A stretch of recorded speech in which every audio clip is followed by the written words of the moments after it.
ধামরাইয়ে শশা চাষ করে দৃষ্টান্ত স্থাপন করেছেন মোহাম্মদ মেহের আলী। শুধু শশা চাষ করেই গত ৮ মাসে আয় করেছেন প্রায় ১০ লাখ টাকা। তার এই সফলতা দেখে সবজি চাষ আবাদে আগ্রহী হয়ে উঠেছেন অনেকে। তাকে সব ধরনের সহায়তা করছে স্থানীয় কৃষি বিভাগ। শাফেদ খান ওপেলের তথ্যচিত্রের রিপোর্ট।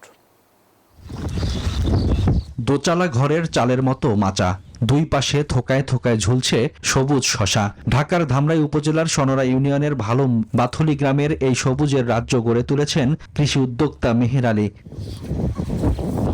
প্রায় ১৪ বছর পর ২০২০ সালে দেশে ফিরে বেছে নেন কৃষিকাজ, নেন আধুনিক মালচিং পদ্ধতিতে চাষাবাদের প্রশিক্ষণ। ছোট পরিসরে শুরু করে ধীরে ধীরে গড়ে তোলেন প্রায় ১৫ বিঘার কৃষি খামার। তার খামারে রয়েছে শশা, লাউ, করলা, শিম, টমেটো, মরিচ সহ বিভিন্ন ধরনের শাকসবজি। পাশাপাশি চাষ করছেন কলা, পাট সহ বিভিন্ন ফসল। আমি শশা এবারে বিক্রি করছি ১,৮০০ টাকা মন। প্রতিদিন ১০ মন ১৫ মন এরকম উঠতেছে।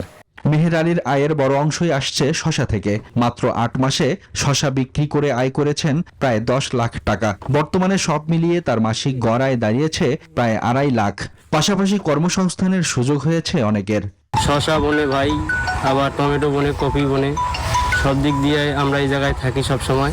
মেহের আলীর সফলতা দেখে উদ্যোক্তা হওয়ার স্বপ্ন দেখছেন স্থানীয় কৃষকরাও।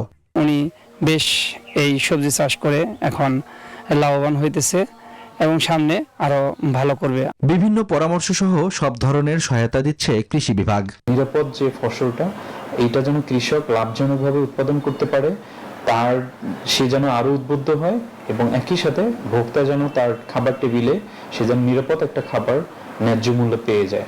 শুধু চাকরির পেছনে না ছুটে উদ্যোক্তা হয়ে নিজে স্বাবলম্বী হওয়ার পাশাপাশি কর্মসংস্থানও করা যায় বলে মনে করেন উদ্যোক্তা মেহের আলী।